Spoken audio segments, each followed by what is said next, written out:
तो स्वागत है आपका हमारे YouTube चैनल में। तो देखिए, गुप्तकालीन प्रशासन की हमने चर्चा कर ली थी। इसके बाद जो है गुप्तकालीन साहित्य की भी हमने चर्चा कर ली थी। आज गुप्तकालीन जो है कला और स्थापत्य की चर्चा कर लेते हैं। तो चर्चा करने से पहले कुछ क्वेश्चन भी पूछ लेते हैं। बताइए जरा, कालिदास की कौन सी पुस्तक है? और मेघदूत, रघुवंश, मालविकाग्निमित्र। अच्छा बताइए जरा, शूद्रक की कौन सी है? शूद्रक की पुस्तक कौन सी है? मृच्छकटिका कौन सी है? वात्सायन की कामसूत्र है ना। तो ये सब रचनाएं याद रखिएगा आप लोग। विष्णु शर्मा की पंचतंत्र है। दिग्नांग की प्रमाण समुच्चय है। अमर सिंह की अमर कोश है। और नामलिंगा अनुशासन है ना। तो ये सब गुप्तकालीन साहित्य है। और गुप्त काल में ही हमने आपको बताया था अंतिम रूप से महाभारत और रामायण की रचना की गई थी। ठीक है, इसी समय कुछ जो है स्मृतियां भी लिखी गई थी। ये सब याद रखिएगा। फिर हमने साइंस टेक्नोलॉजी में बताया था कि इसी समय आर्यभट्ट हुए थे, इसी समय ब्रह्मगुप्त हुए थे, वराह मिहिर हुए थे। ठीक है, उन्होंने सिद्धांत भी दिया था। नागार्जुन हुए थे, उन्होंने अपने सिद्धांत दिए थे। ठीक है, तो चलिए कला एवं स्थापत्य की चर्चा कर लेते हैं। और आपको पता है, कला और स्थापत्य की दृष्टि से गुप्त काल को क्या कहा जाता है? स्वर्ण काल कहा जाता है। ठीक है, तो लिखिए पहला पॉइंट, कला और साहित्य की दृष्टि से गुप्त काल को कला एवं साहित्य की दृष्टि से गुप्त काल को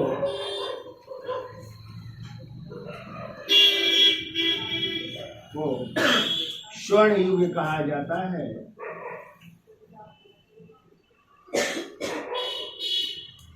गुप्त काल को स्वर्ण युग कहा जाता है, या क्लासिकी युग भी हमने बताया था ना। क्लासिकी युग भी कहते हैं, पेरिक्लीज युग भी कहते हैं, कई नामों से जाना जाता है। ठीक है, अगला पॉइंट लिखो, गुप्त काल में ही मंदिर निर्माण कला का जन्म हुआ। गुप्त काल में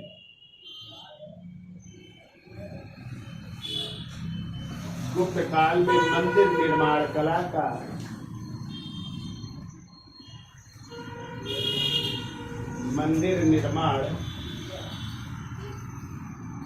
कला का जन्म हुआ।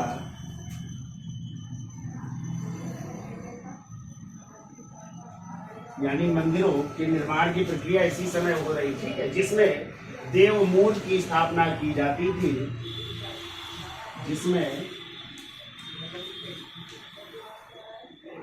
देवमूर्ति यानी देवताओं की मूर्ति है, जिसमें देवमूर्ति की स्थापना की जाती थी।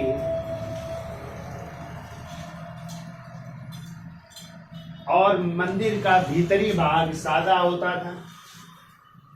और मंदिर का भीतरी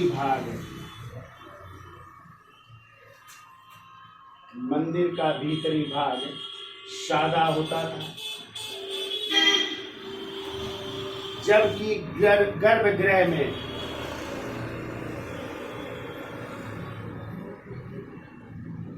सादा होता था। जबकि गर्भगृह में देवताओं की मूर्ति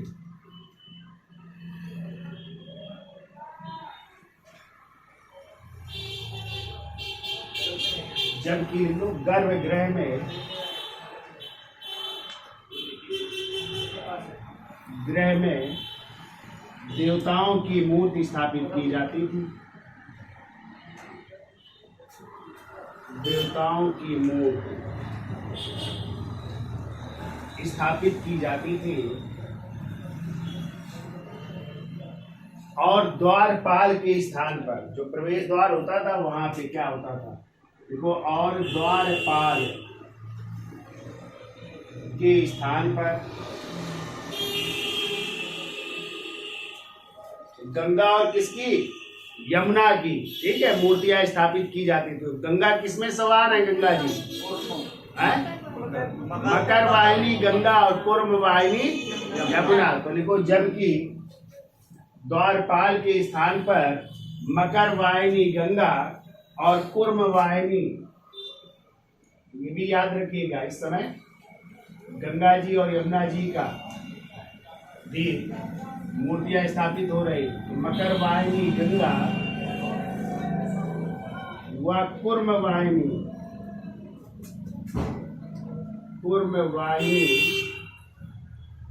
यमुना। कूर्म माने क्या होता है? हाँ, तो कछुआ में सवार है यमुना जी, और मकर माने मगरमच्छ में सवार है गंगा जी है। तो कूर्म वाहिनी यमुना की मूर्तियां की प्रतिमाएं या मूर्तियां स्थापित की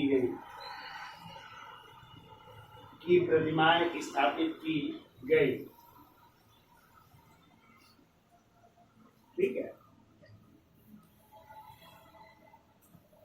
अब ये गुप्त कालीन जो मंदिर है किस शैली में? तो लिखो गुप्त कालीन मंदिर, गुप्त कालीन मंदिर उत्तर भारत की शैली कहलाती है नागर शैली। कौन सी? नागर। तो लिखो उत्तर भारत की नागर शैली में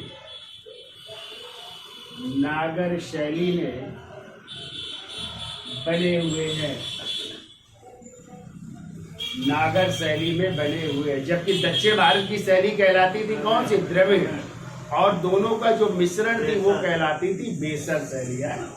तो किस शैली में बने हुए? नागर शैली में बने हुए, ठीक है। देखो गुप्तों के समय कला के 3 केंद्र थे। गुप्तों के समय कला के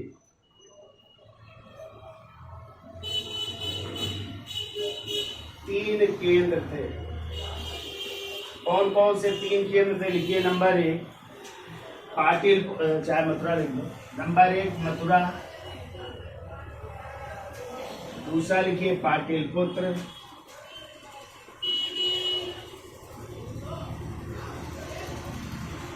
और तीसरा लिखिए सारनाथ है। सारनाथ। तो ये 3 जो है कला के केंद्र थे। पाटिलपुत्र, मथुरा। कभी आ जाए मुख्य केंद्र क्या था? तो सारनाथ था, ठीक है। मुख्य केंद्र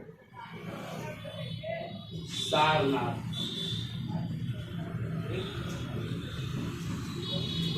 अब चर्चा कर लेते हैं मंदिरों की। कौन कौन से मंदिर बने गुप्त कालीन?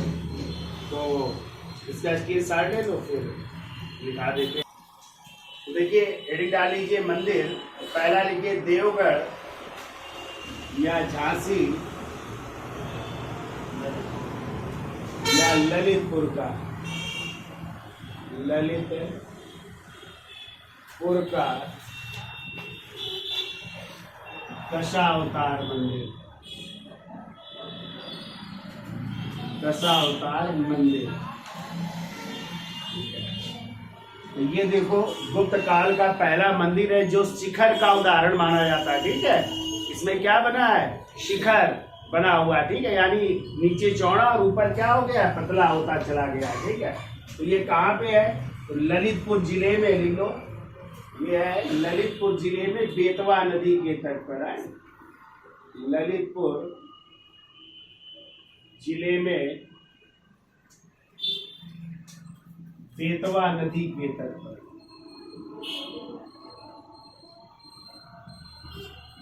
बेतवा नदी के तट पर है। इसी को बेत्रवती भी कहते थे। बेत्रवती।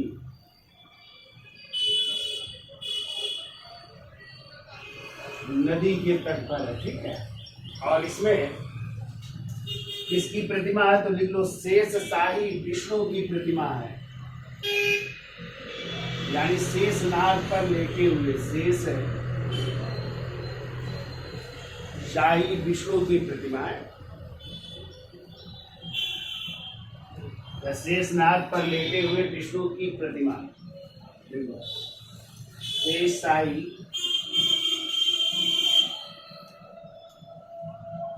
विष्णु की प्रतिमा। या लिख लो शेषनाग पर लेटे हुए विष्णु की प्रतिमा। और इसके अलावा क्या है तो लिख लो नर नारायण की तपस्या भी यहाँ पे चित्र है। दूसरा लिख लो नर नारायण की तपस्या का भी चित्र बना है। इसके अलावा जो है यहाँ पे गजेंद्र मोक्ष की भी प्रतिमा है। गजेंद्र मोक्ष की प्रतिमा है। बिल्कुल कभी कभी क्वेश्चन आता है रामायण और महाभारत से संबंधित चित्र गुप्तकालीन किस मंदिर पर है, तो इसी में है। तो लिखो रामायण महाभारत एवं कृष्ण लीला के दृश्यों का भी अंकन है। रामायण महाभारत एवं कृष्ण लीला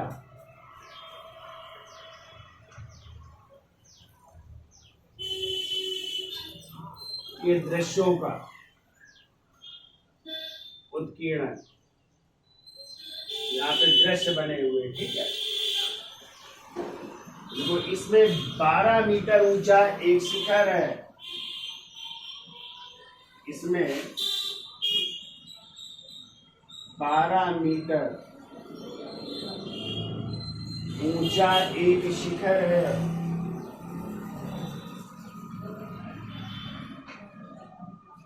12 मीटर ऊंचा एक शिखर है जो भारतीय मंदिर निर्माण में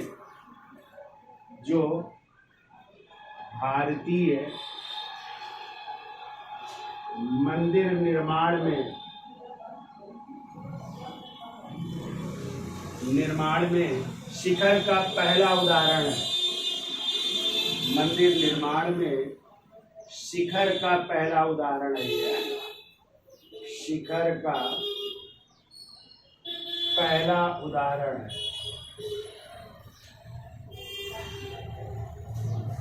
एक तो ये चित्र है। फिर ये दूसरा मंदिर, वो तिगवा का विष्णु मंदिर,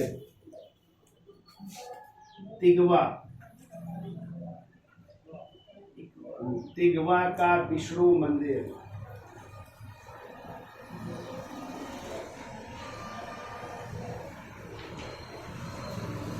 और ये है जबलपुर मध्य प्रदेश में। जबलपुर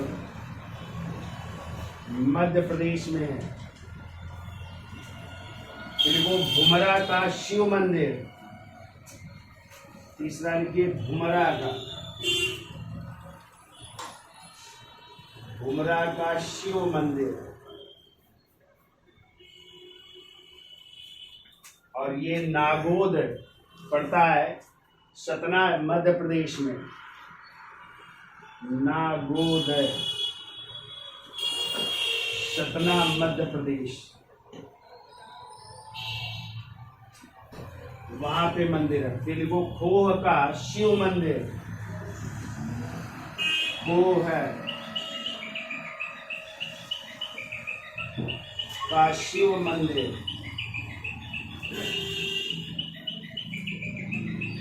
और ये भी सतना मध्य प्रदेश में।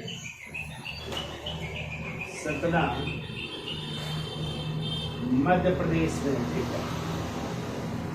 बिल्कुल नचना कुठार का पार्वती मंदिर। नचना कुठार का पार्वती मंदिर।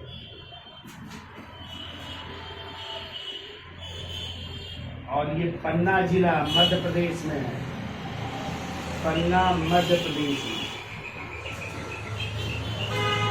ये भी पन्ना जिला मध्य प्रदेश में, ठीक है। तो इसमें भी ध्यान रखिएगा रामायण के दृश्य हैं। जैसे अभी हमने बताया था कहाँ पे देवगढ़ झांसी में रामायण के दृश्य हैं, तो यहाँ पे भी लिख दो रामायण के दृश्य।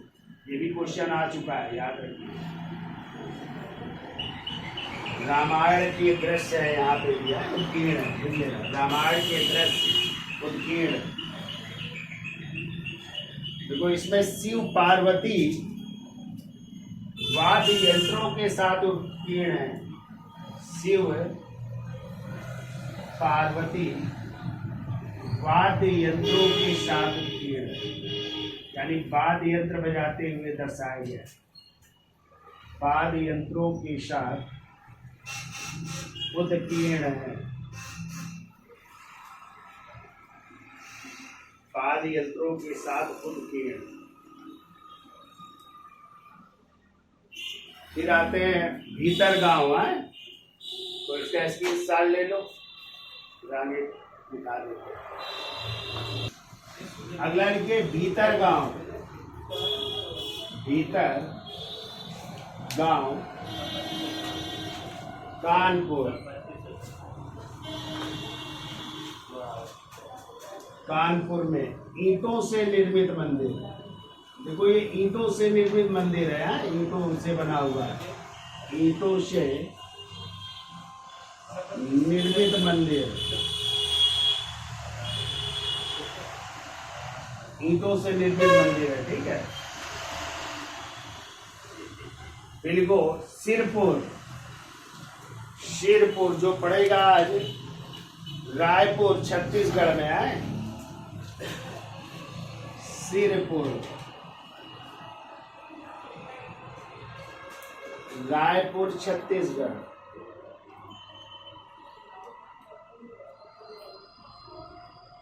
छत्तीसगढ़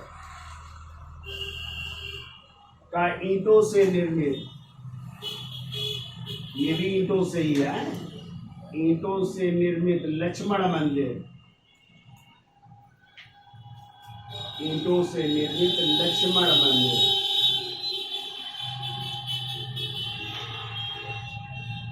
ईंटों से निर्मित लक्ष्मण मंदिर है। फिर को उदयगिरी। उदयगिरी,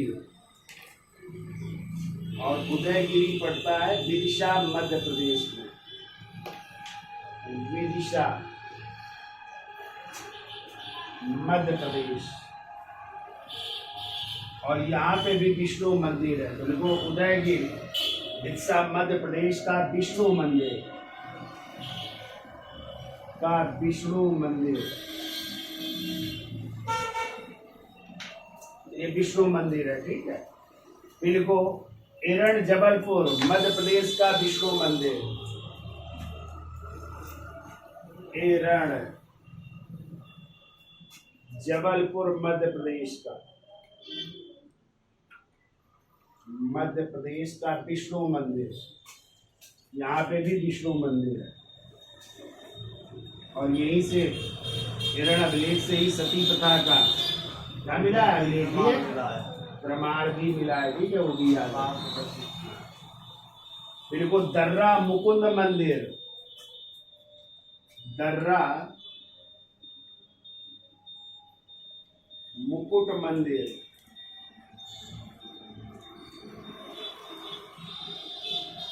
और ये है कोटा राजस्थान से। कोटा राजस्थान, वहां से मिला है, ठीक है। कोटा राजस्थान। फिर तो लाड़खा का मंदिर। लाड़खा का मंदिर,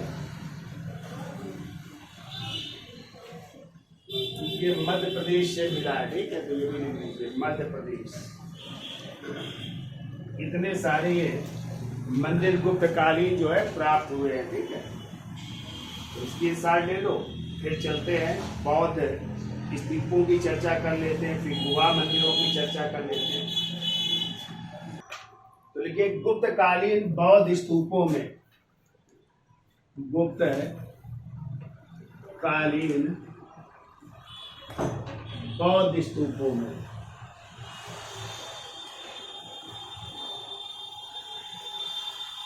देखो सारनाथ का धमेक स्तूप है। सारनाथ का धमेक स्तूप है, ठीक है, जो किससे बना है, ईंटों से निर्मित है।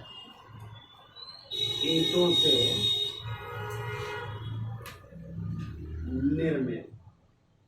ये सारनाथ का जो है एक स्तूप है, प्रसिद्ध स्तूप है जो ईंटों से बना है। देखा है सारनाथ गए हो? तो जो ईंटों से नहीं, नीचे ही जमीन से ही ना, कोई चबूतरा नहीं है, नीचे ही जमीन से बनाया गया है इसे। अब हेडिंग डाल लीजिए गुहा मंदिर, यानी गुफाओं में निर्मित मंदिर, गुहा मंदिर, गुहा मंदिर। और इन गुहा मंदिरों को 2 भागों में विभाजित किया गया है। गुहा मंदिर 2 भागों में विभाजित है।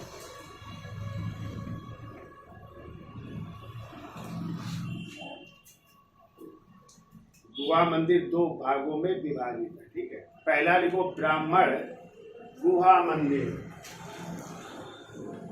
ब्राह्मण गुहा मंदिर, यानी ब्राह्मण का मतलब या तो वो वैष्णव धर्म से होंगे या शैव धर्म से। लिखिए, इसका सर्वश्रेष्ठ उदाहरण उदयगिरी का मंदिर बिरसा मध्य प्रदेश में है। तो उदयगिरी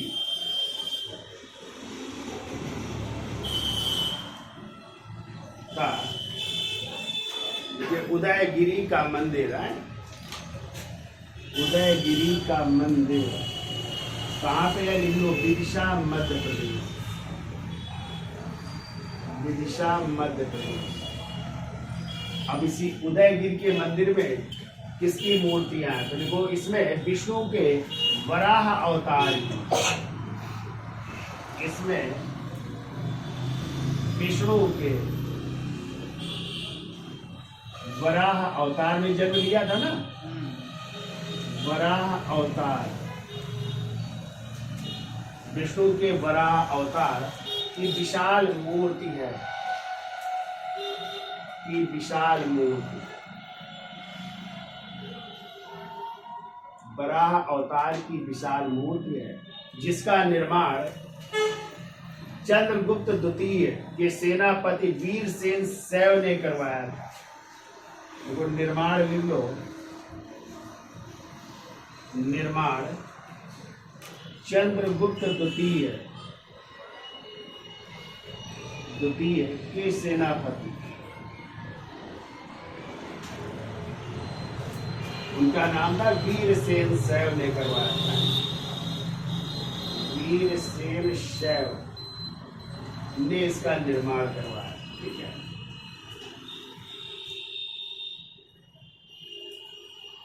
अब दूसरा देखो, बौद्ध गुहा मंदिर, बौद्ध गुहा मंदिर, यानी बौद्ध धर्म से संबंधित गुहा मंदिर का निर्माण।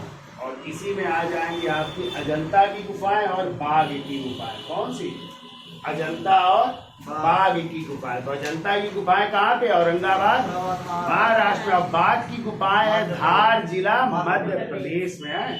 तो देखो, इसमें अजंता एवं बाघ की गुफाएं हैं, इसमें अजंता एवं बाघ की गुफाएं हैं। नंबर 1 लिख लो, अजंता। और अजंता कहाँ पे है? तो लिख लो औरंगाबाद, महाराष्ट्र में। औरंगाबाद, महाराष्ट्र में, ठीक है। अब देखिए, अजंता की खोज किसने की थी, पूछा जाता है। देखिए, अजंता की खोज की थी 1819 में। वो खोज लिखो, 1819 में विलियम सर्किन ने, 1819 में विलियम सर्किन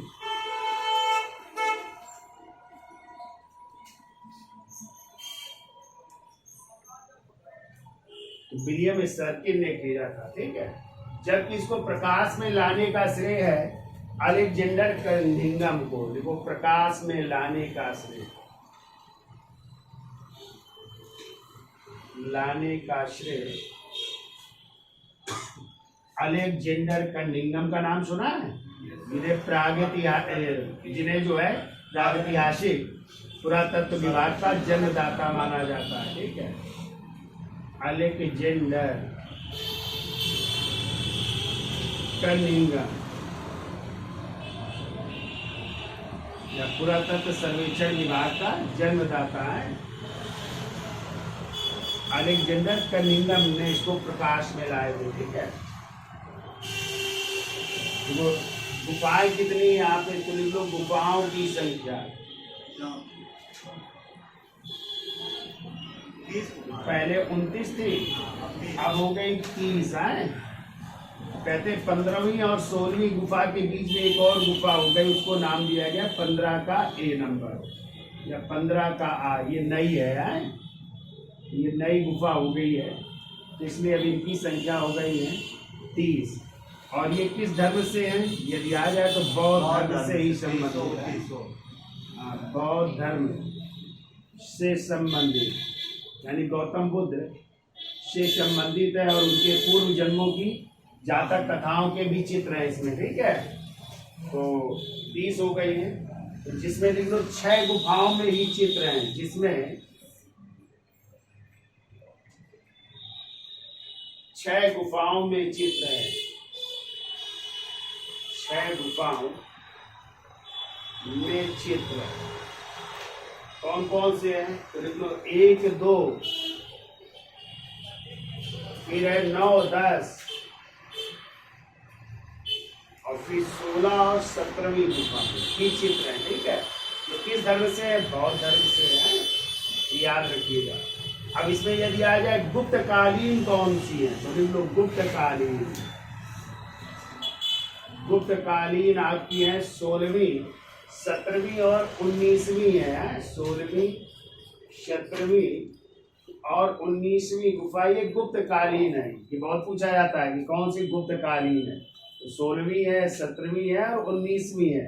और जबकि 6 गुफाओं में ही चित्र हैं, पहली, दूसरी, 9वीं, 10वीं, 16वीं, 17वीं। ठीक है, जो किस धर्म से है? बौद्ध धर्म से संबंधित है। ठीक है, अब क्वेश्चन एक बहुत आता है कि गुफा संख्या 16 में किसका चित्र है? तो गुफा 16 में जो है मरणासन राजकुमारी का चित्र है। एक राजकुमारी जो मरणासन अवस्था में लेटी हुई है, कुछ महिलाएं जो है उसको गोद में उसका सर रखे हुए हैं। ठीक है, तो उसका चित्र है। तो देखो गुफा संख्या 16 में मरणासन राजकुमारी का चित्र है। मरणासन राजकुमारी का चित्र है। ठीक है, ऐसे लिखो गुफा संख्या 17 में। गुफा संख्या 17 में कई चित्र है। एक तो माता पिता एवं शिशु का चित्र है, मतलब गौतम बुद्ध के माता पिता और स्वयं गौतम बुद्ध का चित्र है। माता पिता एवं शिशु का चित्र, यानी शिशु रूप में है, शिशु का चित्र बना है। ठीक है, ये देखो दूसरा चित्र लिख लो, इसमें और भी चित्र है। गौतम बुद्ध के गृह त्याग का चित्र है। गौतम बुद्ध जब घर को छोड़ करके जा रहे हैं वो चित्र बना है। गौतम बुद्ध के गृह त्याग का भी चित्र है इसमें, गृह त्याग का चित्र। ठीक है, इसी में जो है एक अप्सरा का चित्र बना हुआ है, ये भी कई बार पूछा गया है। अप्सरा का चित्र किसमें है? तो गुफा संख्या 17 में है, एक अप्सरा बनाई गई है। ठीक है, उनका चित्र है। और चूंकि चित्र इसमें ज्यादा है, 17 में है, तो क्या लिखा? 16 में जो है मरणासन राजकुमारी का चित्र, 17 में माता पिता एवं शिशु का चित्र, यानी गौतम बुद्ध के माता पिता और उनको शिशु रूप में दर्शाया गया। इसी 17 में ही गौतम बुद्ध के गृह त्याग का चित्र है, और इसी 17 में ही अप्सरा का चित्र है। ठीक है, इसलिए लिख लो 17वीं गुफा को चित्रशाला कहा जाता है। देखो, इसलिए इस 17वीं गुफा को चित्रशाला कहा जाता है। ठीक है, सबसे ज्यादा चित्र हैं तो चित्रशाला कहते हैं इस गुफा को। तो ये आपको याद रखना, तो याद हो जाएगा। अजंता की गुफाएं कहाँ पे है? औरंगाबाद, महाराष्ट्र में। किसने खोजा? 1819 में विलियम सर्किन ने खोजा था। जबकि आ जाए प्रकाश में लाने का श्रेय तो अलेक्जेंडर कनिंघम को है। गुफाओं की संख्या कितनी है? 30 है। पहले 29 थी, लेकिन 15 का खोज ली गई तो 30 है। ये बौद्ध धर्म से है, जिनमें 6 में चित्र है, 1, 2, 9, 10 और 16, 17 में। गुप्तकालीन आ जाए कौन सी है? तो 16, 17, 19। 16वीं में किसका चित्र है? मद्रासन राजकुमारी का चित्र है। गुफा संख्या 17 में माता पिता एवं शिष्य के चित्र है। गौतम बुद्ध के गृह त्याग का, अप्सरा का चित्र। इसके अलावा गौतम बुद्ध के पूर्व जन्मों की कहानियों से संबंधित चित्र है अलग अलग जो है गुफाओं में। ठीक है, अब हेडिंग डाल लीजिए, इसका स्क्रीनशॉट ले लीजिए। अब लिखो बाघ की गुफाएं।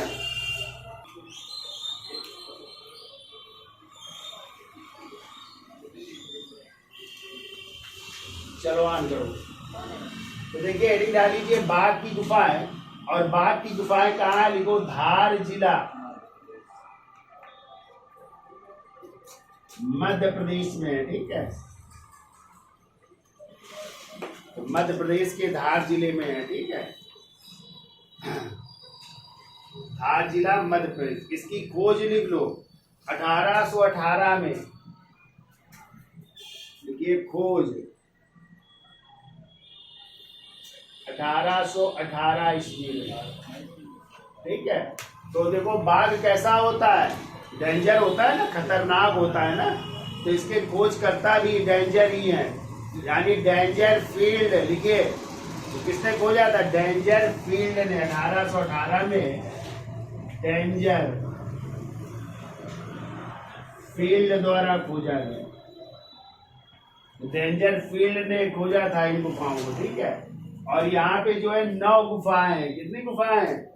9 गुफाएं हैं जो बौद्ध धर्म से ही संबंधित है। देखो गुफाओं की संख्या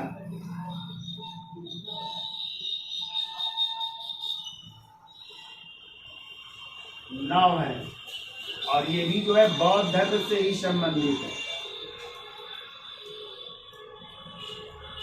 बौद्ध धर्म से ही संबंधित है। ठीक है, बौद्ध धर्म से भी है, कुछ और भी गुफाएं हैं, प्लस अन्य धर्म से भी, यानी ब्राह्मण धर्म से भी है। यहाँ पे 9 गुफाएं। इन 9 गुफाओं में चित्र बने हुए हैं। ठीक है, तो कहते हैं 6 में तो चित्र है, बाकी अब खत्म हो गए। इन गुफाओं के नाम क्या है? तो पहली गुफा है गृह गुफा भी है, दूसरी गोसाई या इसी को पंच पांडव कहते हैं, तीसरी है हाथी खाना, चौथा है रंग महल। ठीक है, और फिर है चौथी रंग महल, 5वीं है शिक्षक के पास व्यायाम शाला वाली है। ठीक है, तो हमने तो ऐसे ट्रिक याद रखी है। गृह गुसाई हाथी को रंग कर पाठशाला शिक्षक के पास गए हैं, तो ये याद रखना। तो पहली लिखो गृह गुफा, पहली गुफा लिख लो, इसको कहते हैं गृह गुफा। दूसरी लिखो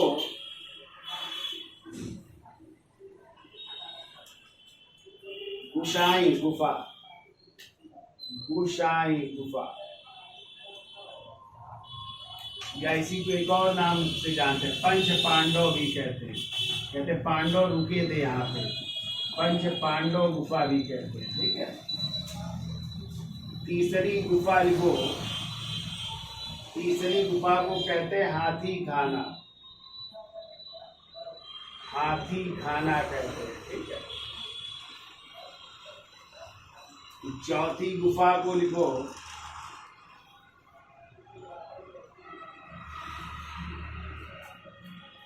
रंग महल कहते हैं इसे, रंग महल, या कभी कभी इंग्लिश में आ जाता है कलर ऑफ फॉल। बाघ की किस गुफा को कहते हैं?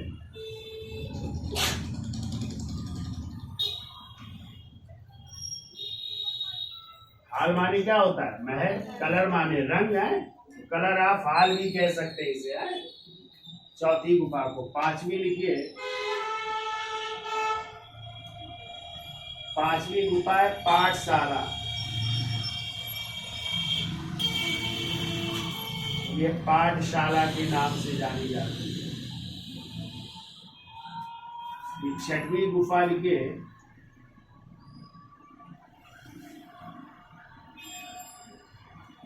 ये शिक्षक की व्याख्यान माला है।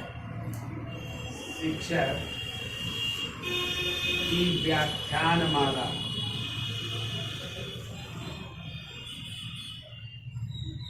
ठीक है, इन 6 गुफाओं में चित्र है, तो ये 6 का नाम लिख लीजिए। ठीक है, शिक्षक की व्याख्यान माला। तो ये बाघ की गुफाएं हो गई। ठीक है, ठीक। तो एक पॉइंट को, अजंता के चित्र धार्मिक जीवन पर आधारित है। अजंता के चित्र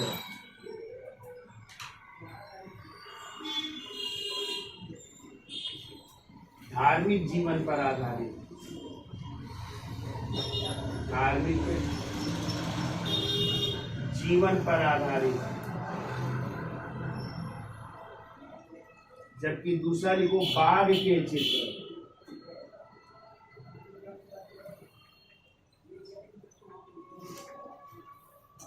अजंता के चित्र धार्मिक जीवन पर है, जबकि बाघ के चित्र मनुष्य के लौकिक जीवन पर आधारित है। मनुष्य के लौकिक जीवन पर आधारित।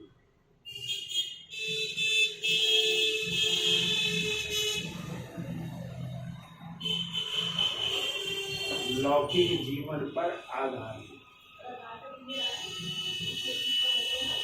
ठीक है, अब चर्चा कर लेते हैं मूर्ति कला की। ये तो हो गए गुहा मंदिर, यानी गुफाओं के मंदिर। तो 2 आपने पढ़े ना, एक क्या पढ़ा, ब्राह्मण, और दूसरे कौन से, बौद्ध गुहा। तो ब्राह्मण में उदयगिरी की पहाड़ियों में है। ठीक है, और बौद्ध जो कला है उसमें कौन कौन सी आ जाएंगे, अजंता की और बाघ की गुफाएं याद हो जाएंगी दोनों। चलो इसके साथ लिखो और लिखिए अब मूर्ति कला। तो देखिए गुप्तकालीन मूर्ति कला की भी चर्चा कर लेते। तो देखिए पहला पॉइंट लिखो, देखो काशी से प्राप्त। काशी मतलब बनारस है। देखो काशी से प्राप्त भगवान कृष्ण की मूर्ति। भगवान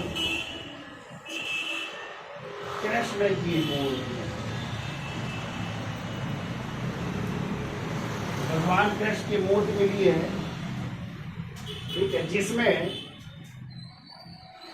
उन्हें गोवर्धन पर्वत, जिसमें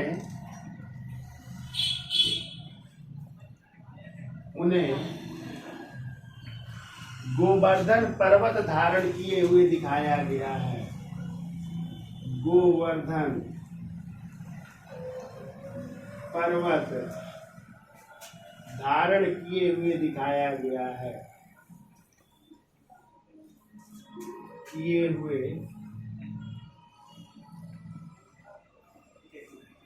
दिखाया गया है,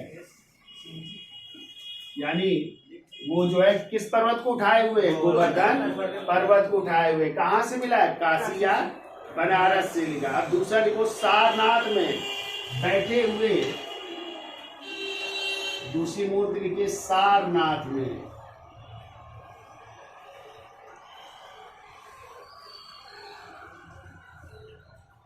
बैठे हुए बुद्ध की मूर्ति। बैठे हुए बुद्ध की मूर्ति यहां से मिली है।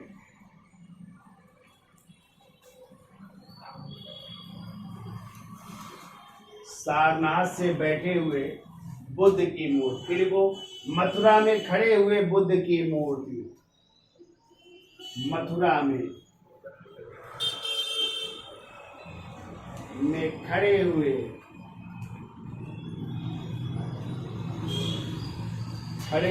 बुद्ध की मूर्ति मिली है। बुद्ध की मूर्ति। बिल्कुल भागलपुर के निकट सुल्तानगंज बिहार से। भागलपुर के निकट सुल्तान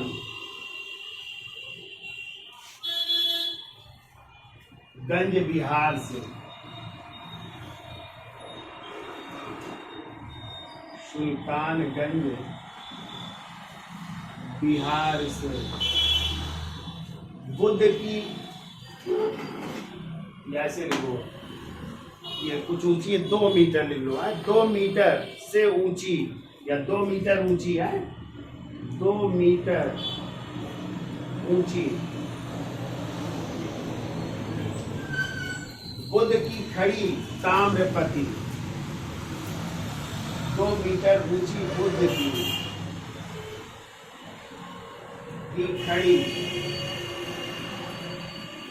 खड़ी ताम्र मूर्ति, यानी तांबे से निर्मित है, ताम्र मूर्ति, यहां से तांबे से बनी हुई मिली है, ठीक है। और जो अब लिख लो, जो अब बर्मिंघम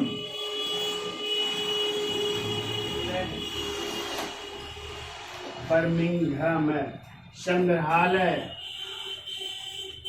और ये संग्रहालय कहाँ पे, लंदन में है, ठीक है। जैसे वहां पे है, लंदन में है, अंग्रेज ले गए इसको, ठीक है। बर्मिंघम संग्रहालय लंदन में है। फिर वो मानकुंवर अभिलेख, 5वां लिखो, मनकुंवर या मानकुंवर, मनकुंवर अभिलेख है।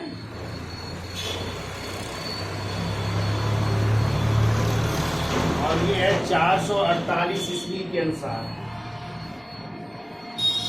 ईस्वी के अनुसार मानकुंवर अभिलेख 448 ईस्वी के अनुसार बुद्ध मित्र नामक बौद्ध भिक्षु ने, बुद्ध मित्र नामक बौद्ध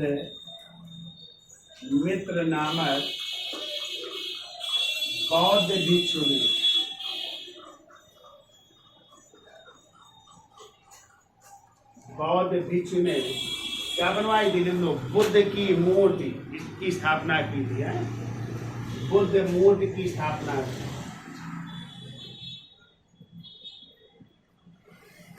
बुद्ध मूर्ति की स्थापना की। और अंतिम एक और लिख लो, 476 ईस्वी के सारनाथ लेख में, 476 ईस्वी के सारनाथ लेख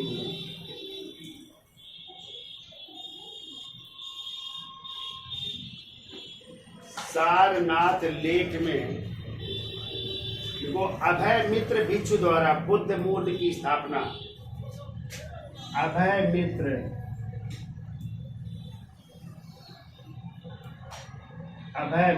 भिक्षु द्वारा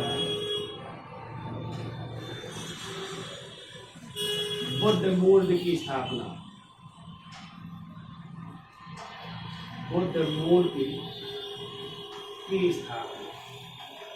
इन्होंने भी की है। तो ये मूर्तियां जो कब बनी, गुप्त काल में बन रही है, ठीक है। एक पॉइंट और लिखो, इस समय की बुद्ध मूर्तियों में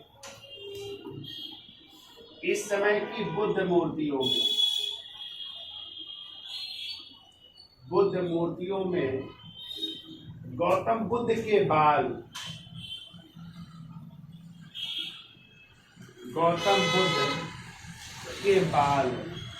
घुंघराले हैं। कैसे हैं? घुंघराले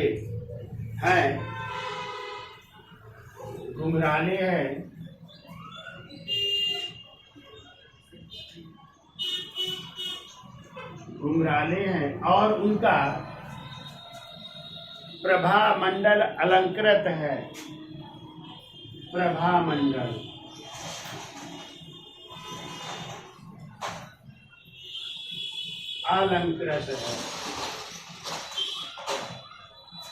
वो प्रभा मंडल अलंकृत है तथा मुद्राओं में विविधता है,